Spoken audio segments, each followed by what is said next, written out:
is Yuval. I'm with Global Entrepreneurship Network with Jen. I'm the director for ecosystem engagement, and one of the projects that I've recently been working on is our work around Ecosystem Connect. If you were in the Compass Room yesterday, you heard a little bit about that work. But overall, I have a quick slide about it, So Ecosystem Connect is a Gen initiative focused on cross-border partnerships and collaborations around innovation and entrepreneurship. Super vague, could be anything, I know. And technically we're only launching it now, so we don't have tons of examples because we're just kind of starting it up. But essentially what happened is we realized that a lot of people wanted this, but they didn't know exactly who on our team to turn to or what exactly can Gen do to help when they want to meet someone in another country. We'll talk about the value of that in a second, but really what we're offering at Ecosystem Connect is if you need to connect with anyone in another country, we're not going to be able to help with specific individuals as much as, you know, we're hoping to connect with people in this industry or this type of role or in government or something like that. Please let us know and come through me, and I can either help you figure out who the right person is, or we can introduce you to the MD in that country so they can help you figure it out. Or we can help you figure out if you're saying, hey, I'm interested in connecting with my city's interested in connecting with other cities. We're not really sure what city, but we're interested in X, Y, and Z. We can go back and say, hey, these are the cities that are doing this type of work. These are the cities that are looking for relationships. Let's set up some meetings.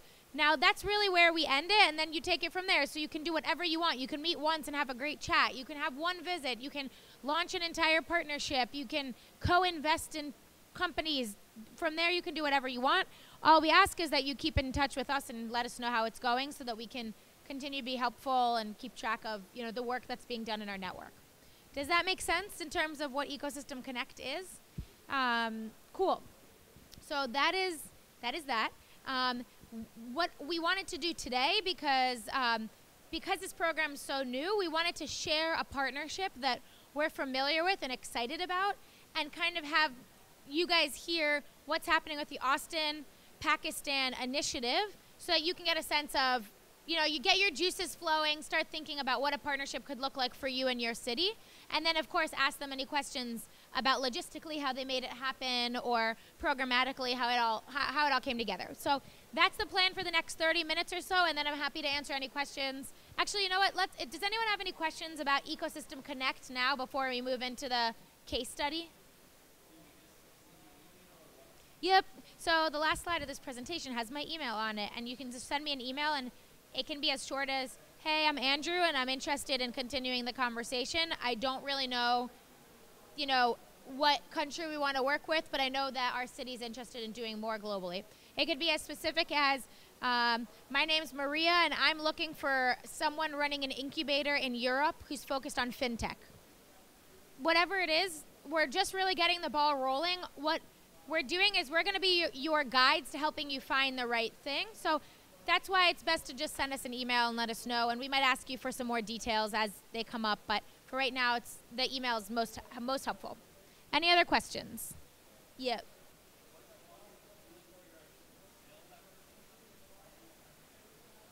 My first response would be yeah, probably.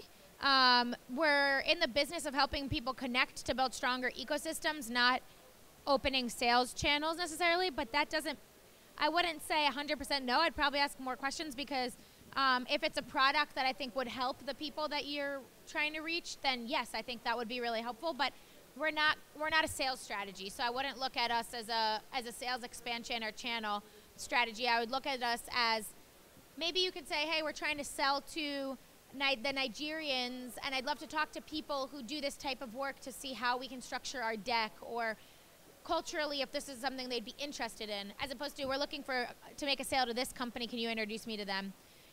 Still might do it, but it's a little less likely. Any other questions? Going once, going twice. Okay, so I'd like to introduce you to Alicia and Faizan, who have led up this incredible partnership that has been built over the last 2 years between Austin and Pakistan. I'll let them share more about the initiative and what it is, and then we'll move into some questions. We'll have kind of a panel discussion. You guys can answer or ask any questions you have, and then we'll wrap up our session. That's probably how the next half an hour is going to look. So yeah, do you guys want to start by telling us more about the partnership, how it came about? Don't give up too much because I'm going to ask you other questions, but give us an overview so we know what we're talking about. Hello, everyone. My name is Alicia Dean. I am the founder of the ATX+PAK Launch Entrepreneurship Exchange Program. I work for the city of Austin. So my day job is a communication and marketing consultant for the city. And then my other day job with the city is running this Entrepreneurship Exchange Program. In a nutshell, ATX+PAK Launch connects mentors, investors, startups, and other innovation influencers in Austin to partners in Pakistan. So their counterparts in Pakistan who incubators and accelerators, startups, potential mentors, and also investors in Pakistan. So that is like the nutshell version of what our program does. And we'll come back and get into some more details in a second. Hello everyone, my name is Faizan. And I used to work for the government of Punjab, which is a province in Pakistan, where we collaborated with City of Austin for this program. So in Pakistan, the startup ecosystem was in the early stages, and what everyone was looking forward was global exposure and how they can engage mentors and investors from abroad. So the ATX program became the foundation for our entrepreneurs to get an exposure of how they can connect internationally and expand, and at the same time learn from experts in the US on how to manage their startups. So that was a really great value addition that the ATX program provided. And right now I am working for another incubator called Innovation District 92, where I'm heading the partnerships, both local and international, for Pakistan. Awesome. So my first question's really short but not really simple. Why did you do this? Why is my first question. Well, I get that a lot. You know, on the face of it, when you hear Austin, Texas, and Lahore, Pakistan, for most people are like, we don't get that. Where is there any synergy there at all? Like that's really weird. What's interesting though is that Austin and Lahore are very similar in terms of being emerging innovation hubs. The city of Austin is actually one of the fastest growing startup ecosystems in the United States. When you mirror that with Austin is one of the fastest growing cities in the United States, you're seeing more and more companies choose to move to Austin. You're seeing a lot of traction in the startup ecosystem in Austin. Same thing in Lahore. It is really the heart of the innovation economy in Pakistan. It's also the hubs for arts and culture and music. Same thing for Austin. So on a cultural level, there were a lot of similarities. But what we also saw is that a lot of folks from Pakistan who had chosen to come to Austin to study stayed. Supercard? Hello. Wow. Usually folks don't have a problem hearing me, so this is amazing. This is a first for me. Better? So what we saw is that there were a lot of folks from Pakistan who had chosen to come to UT Austin and study, had gone on to launch really successful startups in Austin and in Silicon Valley, and then decided to move back to Pakistan and invest in the growing innovation ecosystem there. And so there was a conversation that kind of started around how can we create more formalized connections? You know, we had these organic things that were kind of happening, but how can we kind of create more traction to provide opportunities for other startups to kind of be able to connect both ways? So we didn't want just Pakistani startups coming to Austin, but we also wanted to make sure that our Austin folks had an opportunity to experience what was going on in Pakistan as well. So that was the why for us. So when we're talking about the why for Pakistan and Lahore, the one thing that we analyzed over the years was that Pakistanis or the emerging economies were always benchmarking Silicon Valley as the destination to reach. But we have been to the Silicon Valley and we observed that Silicon Valley is not the right place for emerging economies. And then we found out about Austin and how it is positioning itself as the next innovation hub in the US. And we saw, as Elisa mentioned, there were so many similarities between the two cities. So we thought that Austin should be the place from where we start our collaborations, and it should be the hub for, it should be the destination for Pakistani entrepreneurs in the US. I think, Alicia, you touched on this a little bit, but so you decide you want a global partnership, right? You decide it's important. And then what? There's so many cities across the country. Can you guys hear better now?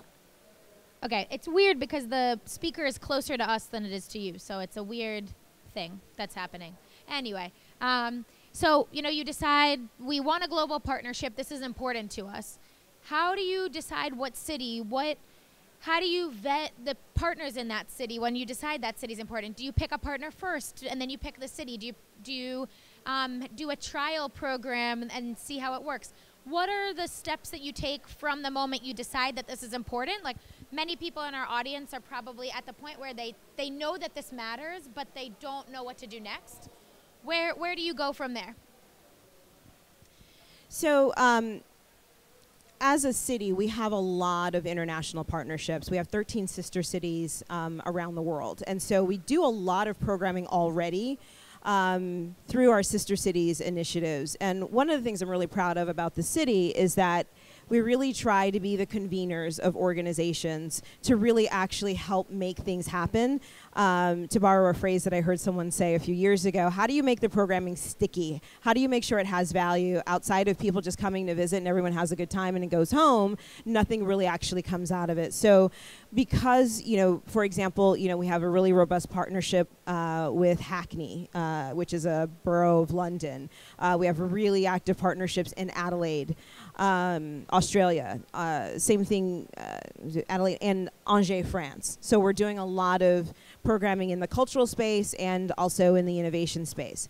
The ATX program, though, was our first really targeted exchange program where we were looking at very specific competencies. So for us, when we were looking at choosing a partner, it made sense for us to partner with Plan 9 because it was a government-run incubator and accelerator. It had a proven track record of success. There was a lot of momentum behind it. And we wanted to be able to rely on a partner who could be our eyes and ears on the ground of what are the best startups? What are the competencies that are missing? What are the gaps? So what we knew, so we spent a lot of time on the city side kind of thinking about what is it that we have as an ecosystem that can be helpful to Pakistan. What can we provide? And one of the things about Austin is that it's a remarkably collaborative environment. There's a running joke, like you meet somebody at the park and the next thing you know, you're starting a business together. Like Austin is really collaborative. And if someone can't help you directly, they're going to find 5 other people who can help you. So that's something that is of value, particularly to a new startup that is just looking to break into a global market. You need that network of resources. So it's not just about money, it's about relationships, and Austin is great about relationships. So we wanted to find a partner that believed in that too and saw the value of training, mentorships, and relationships, and was really going to help us kind of zero in on what were the things that the startups needed to really grow and thrive so that they would be successful beyond the life of the program. So if our program shut down at the end of 2 years, we still had things that were growing and still happening beyond that. And we're already seeing that. Like one of the things that we talked about, one of our mentor investors who participated in our program launched a $20 million venture fund for Pakistani startups. We have 6 business-to-business partnerships between Austin and Pakistan, And so sorry, I'm stealing her question, stealing her thunder. So those were the things that we were looking at in terms of having a partner and kind of vetting the key baseline metrics. Yes, so in terms of the programming, as Alicia mentioned, that we spend a significant amount of time before running even our first cohort and outlining every single potential outcome that we wanted from it. For example, our cohorts were positioned according to 2 main events in Austin. One was South by Southwest. The other one is the Austin Startup Week. So every cohort was positioned that they get maximum exposure while they're in the US. And so in the first cohort, I visited myself personally too, so that I can visit every incubator and find the appropriate partner to take the program forward. So now, although our startups were stationed in one co-working space or accelerators, but they visited every single stakeholder available in Austin so that they could get a well-rounded exposure of the entire ecosystem. So two important thoughts, I think, that came out of that. The first one is Faizan's last answer about Silicon Valley not being always the best partner. I know I said this yesterday, but I'm going to continue saying it all of the time, probably for the next 50 years. But I think when people think about the United States, they often think about Silicon Valley, and let me go to Silicon Valley. They figured it out. I'm going to go partner with them. And the reality is a lot of those partnerships either haven't necessarily failed, but they haven't gone very far. It's worked for some people. Israel and Silicon Valley have figured out a really great partnership, but what they needed was someone on the ground in Silicon Valley that particularly cared about the country, about Israel. So that I know that it's called Up West Labs if you're interested in looking at it, but it's a really great partnership. But I know a lot of cities that have tried to do this work, and they found much more comfort and support in cities that weren't let's say like the Mecca, the number one, the top, the biggest, because the reality is with emerging ecosystems, it's a cultural difference, it's a financial difference, it's a business model difference. And so one thing that Jen can definitely do to help is to find that equal partner, the partner that really makes sense for you instead of the first partner that comes to mind, because often you're not going to get as much done if you go for a Silicon Valley or New York. And I think a lot of people probably from Pakistan that came to Austin felt more like they were at home, or like they really made friends or individual partners, and you could walk into every incubator accelerator because Alicia knew every one of them. And so it's much more manageable for a partnership to succeed that way. And of course, if you look at Austin, they have 12 global partnerships, so you don't only have to pick one city, and maybe San Francisco is something you do later down the line.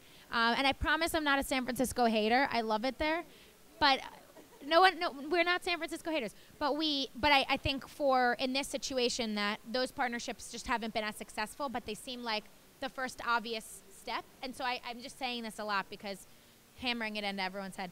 The other thing that I think was important that you guys mentioned was, what does our ecosystem have that it can offer to other people? So the same way that when you go to a networking event, you say, how can I help you? Go think about, how can my city help you?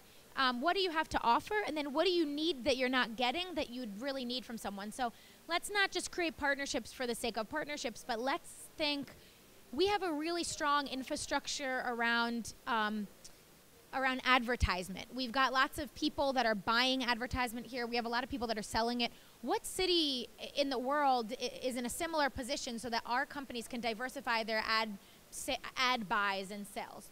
I have no clue anything about ad tech. I'm just giving an example or we have a really strong accelerator for minority entrepreneurs. What other countries or cities are really focused on minority entrepreneurship where we can share lessons learned and do an exchange? So I think the big first question is, what can we offer and what do we need?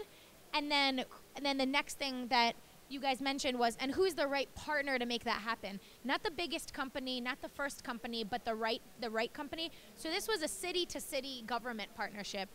It might not make sense for the governments to work together. In some countries, the governments aren't as innovative as some of the nonprofits. So I think the question of what we have to offer, what we need, and who is the best partner to make that happen are the first three questions. Would you guys agree that you really ask when you're sitting around a table? And I know your first partnership didn't work as well as your second one, right? So sometimes it's trial by fire, and you learn with time.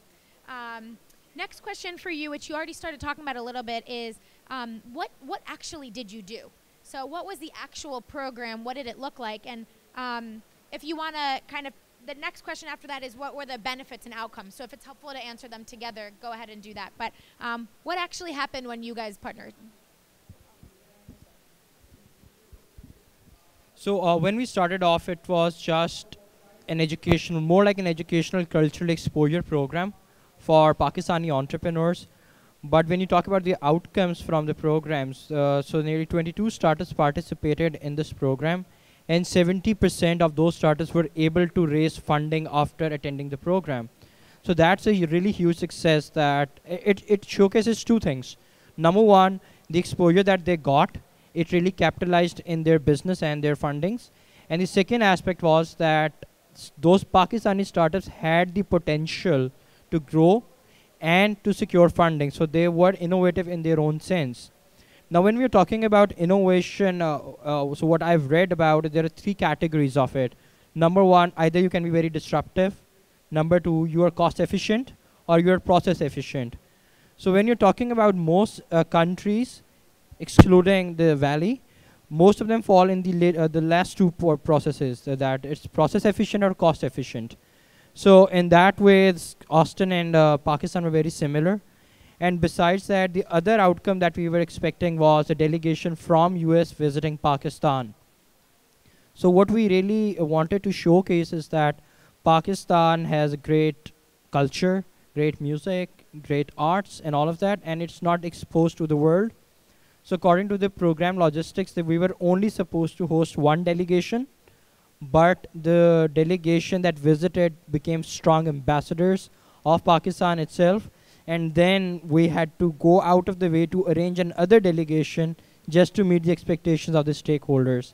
So these were just a few great outcomes. And besides that, what Alicia mentioned about the venture fund, so that was a great way forward, because in Pakistan, there is no venture capital fund as such. There are a lot of angel investors and seed investors, but the support from US was a great way forward. And the science cities, so we became really privileged that we have become one of the science cities with City of Austin, and we thank Mayor Steve Adler for that as well. So these were the great things that came out of the program. And so I'll talk a little bit about the programming. So what did these 22 startups do? So we hosted four groups of startups over the course of 2 years. And I should say that we're currently in the planning phases for ATX+PAK. So we're just wrapping up ATX+PAK Launch, and we're hoping to launch ATX+PAK Advance, which will actually kind of focus on, we'll get into that later if there's time at the end, on kind of moving the ball forward with the successes that we've already achieved over another 2 years. So what we did is we brought 4 groups over 2 years. As Faizan mentioned, we tried to make sure that we were maximizing exposure. So Austin Startup Week is one of the largest startup weeks in the country, and so there are lots of opportunities for our cohorts to meet other mentors, investors, and startups, or during South by Southwest. We were able to have like the first panel on Pakistan as the next innovation nation at South by. So huge exposure, and some of our delegates that actually went to Pakistan were at that session. So these are folks who really hadn't thought about or heard about Pakistan as, you know, the next emerging entrepreneurial ecosystem. When the cohorts arrived, we worked, our programming partner in Austin, our primary programming partner was Capital Factory, which is an amazing incubator and accelerator in Austin, in the heart of Texas. It's the largest incubator and accelerator in Texas, and it's now expanding into other cities. So they just have a phenomenal group of mentors, of investors who are actually mentors. So they helped us design the curriculum after talking to our folks at Plan 9 about what the startups needed. So we designed some robust curriculum around hitting those core competencies. So they were basically went through a boot camp, 3 weeks of boot camp programming focused on international expansion. What do you need to do to prepare for that? How do you refine your pitch for an international audience? Because the way you pitch in Pakistan may not fly if you're pitching to another investor. And so how do you overcome maybe some cultural differences, or how do you really explain in a way that an international investor is going to understand what the benefit to them is? Other things like, you know, just what's your back end stuff that you need if you're going to open a bank account in the US, and what are the financial considerations, visas, all of that. So we took them through all of that programming, in addition to doing curated pitch sessions with our mentors and investors. And our barrier for our participants, our mentors, were don't just do us a solid, right, and just kind of show up at the pitch session. Please only participate if you would actually have interest in potentially investing. Now, the goal wasn't for the startups to come to Austin and raise investment directly, but we wanted that to be a very real interaction with folks who could be their potential customers down the line. And what we saw is that it ended up working out in the end, where you had people who A, wanted to invest, and B, actually kind of took the next step and said, I'm going to launch a fund. So we wanted, the programming was the most important part of it, which was built on how do we, A, provide the next level training and varsity level training. And I should also say the startups that came were already doing really well. All of the startups that came through our program were already generating revenue. So they had a really high barrier to entry, and that was important for us because we wanted startups who were going to be able to maximize that experience and actually get something out of it. So that's kind of what the program looked like. As for the delegations that visited Pakistan, as Faizan mentioned, we had two. What we tried to do is also create programming that was going to maximize exposure for them as well. So we actually built conferences around their visit, did training sessions, and then did tours of the innovation ecosystem in Pakistan.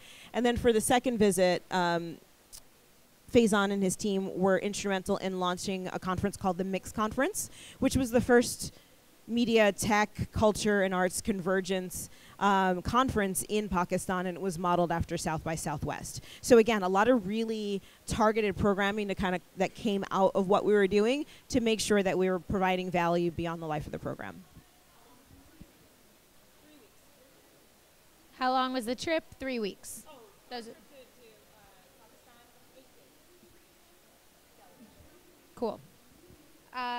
So final question, but probably the most important one after why you do what you do, is what were your learnings? If you could do it all over again, there's people in the audience who are about to get started. What are the 2 to 3 things that they should make sure that they know before they start, that you wish upon them so they don't make some of the mistakes or lessons learned that you had?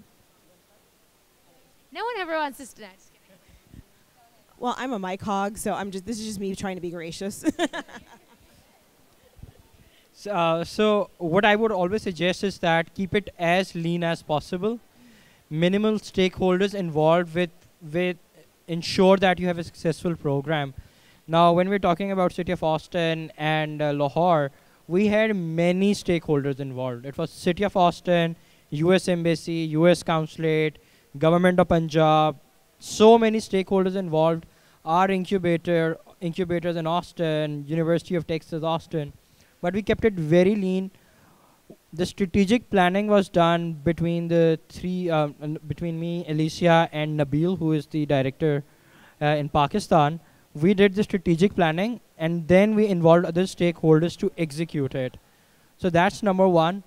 Number two is that in terms of your budget planning and all of that, focus more upon the program activities rather than the logistics involved behind it, because outcomes can only be achieved if you have a number of multiple activities designed and embedded into it. And the third one, as Alicia and you all previously mentioned, that finding the right partner to start off with. So that depends on the ownership that they have for the programs. So for example, with City and Lahore, we knew exactly, we were completely aligned on the vision of the program. And so every planning that we did was to achieve that vision. So if you have different dreams or different aspirations coming out of the programs, then I think that could be troublesome for the entire program that you're running. I think, and you raise a good point. So I heard a lot of no's in the beginning, a lot of no's. It was exhausting. So, our program was 2 years. I spent about 1.5 years developing the program. And, there were people who just weren't feeling it. They didn't see it. So I think, and that is okay.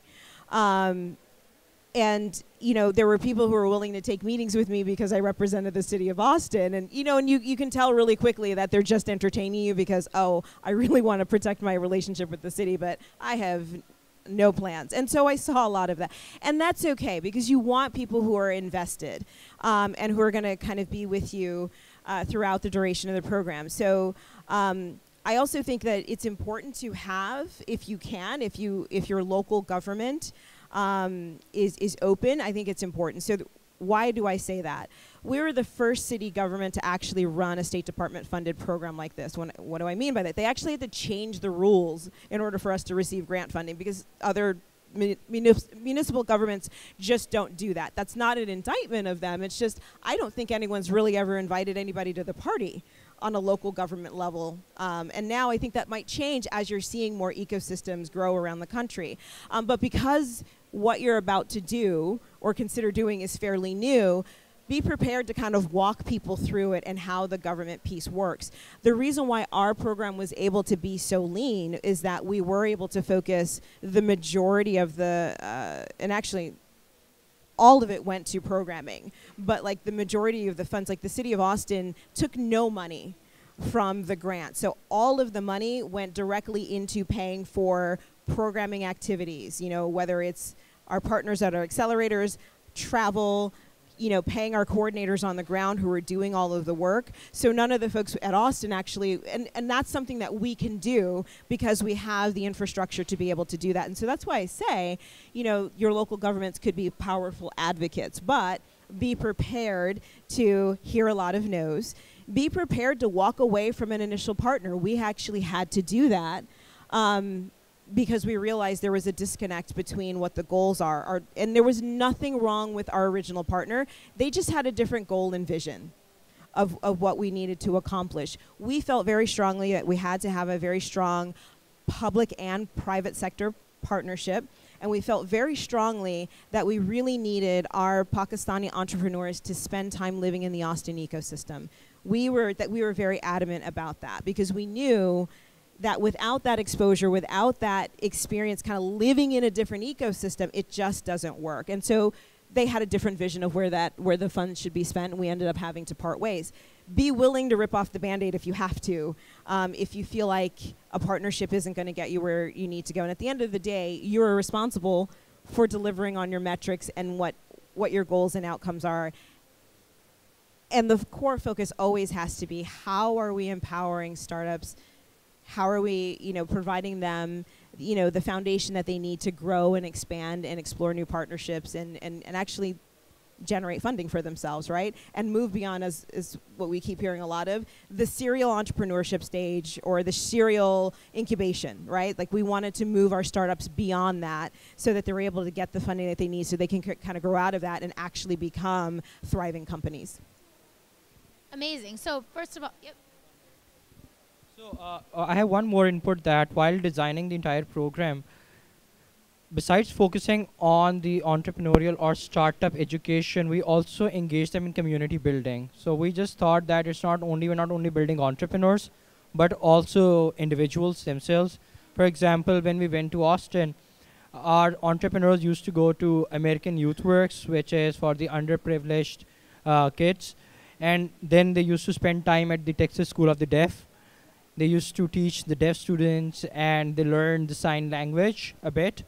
So and at the same time, when they were living in US, we made sure that they lived the American lifestyle, living in a closed environment, getting, experiencing the cuisines, the culture. At the same time, when they came to Pakistan, we ensured that they experienced the culture. We took them to all historical sites, introduced them to the local communities, hosted dinners at local residences, so that they could get a feel of the two countries as well. I have one more takeaway. To that point, we were at dinner with our first delegation in Lahore, and it was hosted by a gentleman named Abbas Yusufzai, who was the guy who kind of came up to me on a farm outside of Lahore and said, "Hey, are you from Austin?" And it started this whole conversation about what we could do. And he got together a bunch of the tech influencers and leaders in Lahore and hosted a dinner.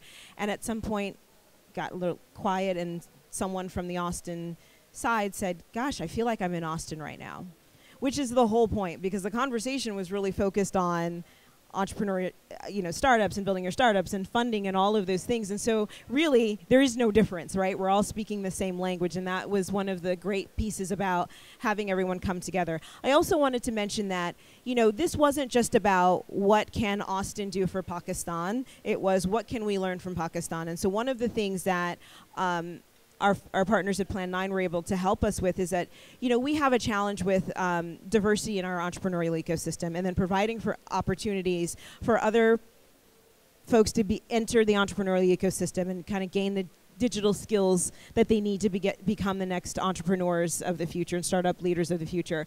One of the things that Pakistan is doing very, very, very well because of the work of Faizan and Nabil is actually providing digital skills training to young people across Pakistan.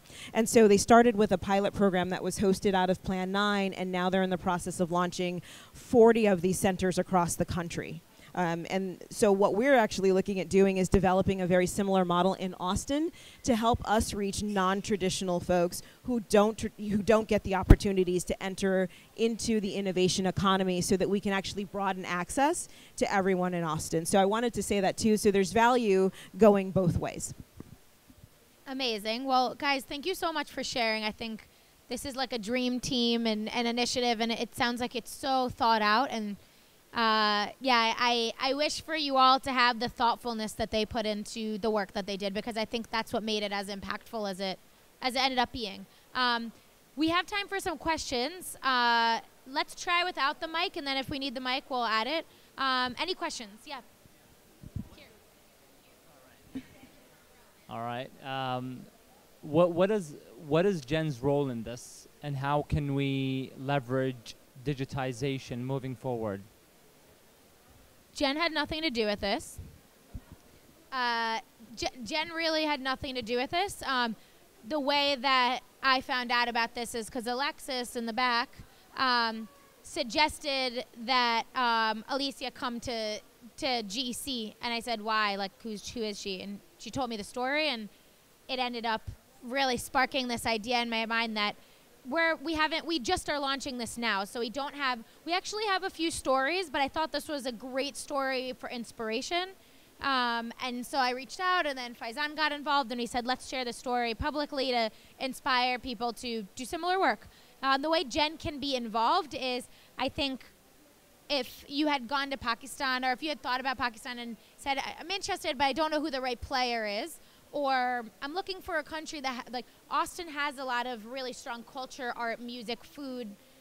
We're looking for another country like that in another city.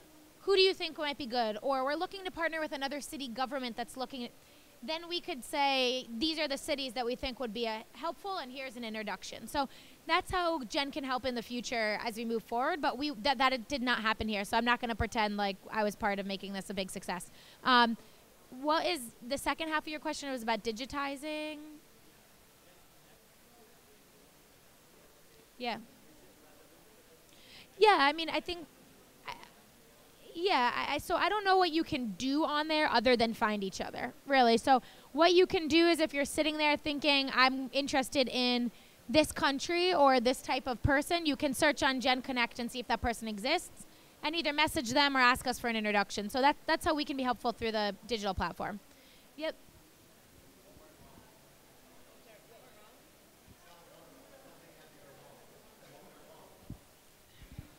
I think that, okay, so, no, well, because, okay, so I was trying to say this in a way that didn't sound like really snotty. So there were a lot of things that were annoying that happened through the duration of the program, but there wasn't anything that went wrong. And that honestly was because we spent so much time working together. You know, at least a lot of sleepless nights on my end, a lot of really annoying WhatsApp messages, phone calls, whatever, emails between me, Nabil, Faizan, and the rest of our partners. So I think that if I were going to pinpoint something that went wrong, it was, you know, that we had to break with our first partner in the program. Like that was painful, because we had invested a lot of time and energy developing that partnership, and then to have to part ways quite literally, like in the last second. Like we were kind of getting close to finalizing everything, and we had to find a new partner. And I say it was actually, you know, it was the universe kind of working in our favor, because I know now that we could not have had a better programming partner. I think the thing to think about in terms of annoyances is that trying to get the different protocols and systems and processes for 3 separate governments to all line up. Oh my gosh, So that's something to think about. The city of Austin has its own layer, the federal government has its own layer, the government of Punjab, and then really trying to keep our private sector partners just kind of engaged, even though they're really enthusiastic. Sometimes that our bureaucracy can be really annoying for our private sector partners. So that was just, it took a lot of time and effort. And so I think that was the thing that was just painful. Yes, so it was the same thing because we were working on government relationships. So getting the government paperwork done, bringing every single person on board. And then, as Alicia mentioned, that initially they were all no's. But once the program became successful, everyone became the owner of the program. So, that was a different thing. Go ahead.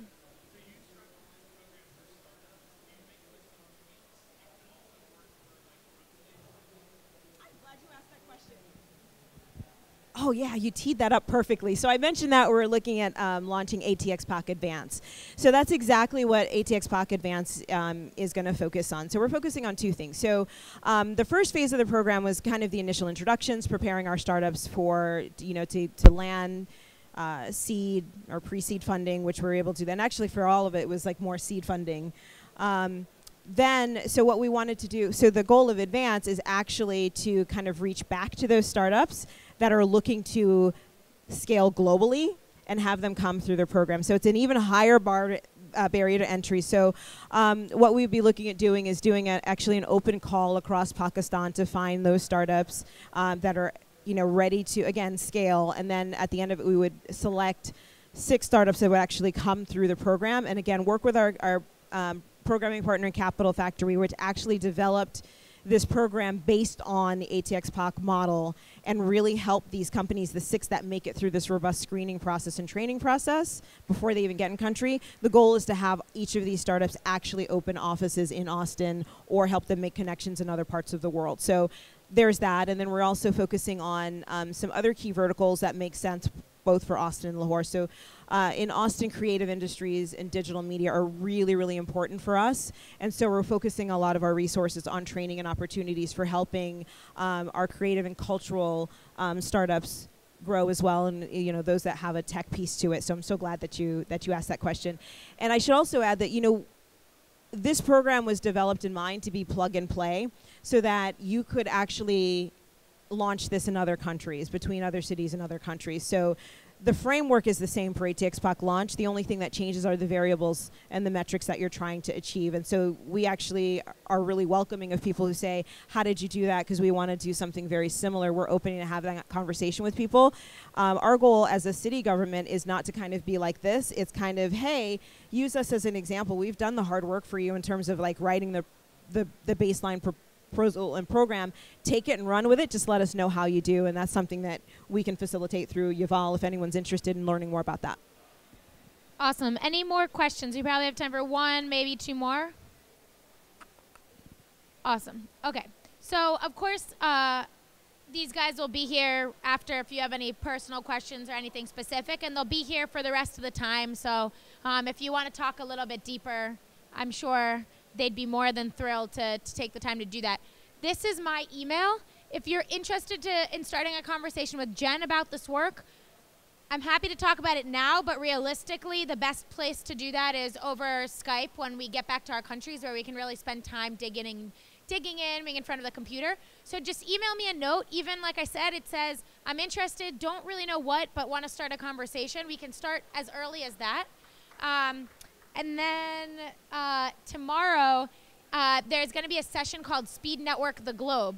And what that is going to be is, think speed dating, but for you in countries. So we're going to have all of you standing in circles and just doing a very quick, hi, I'm Yuval from Philadelphia, and this is the work I do. And that way you can start to get thinking about potential partnerships that could work.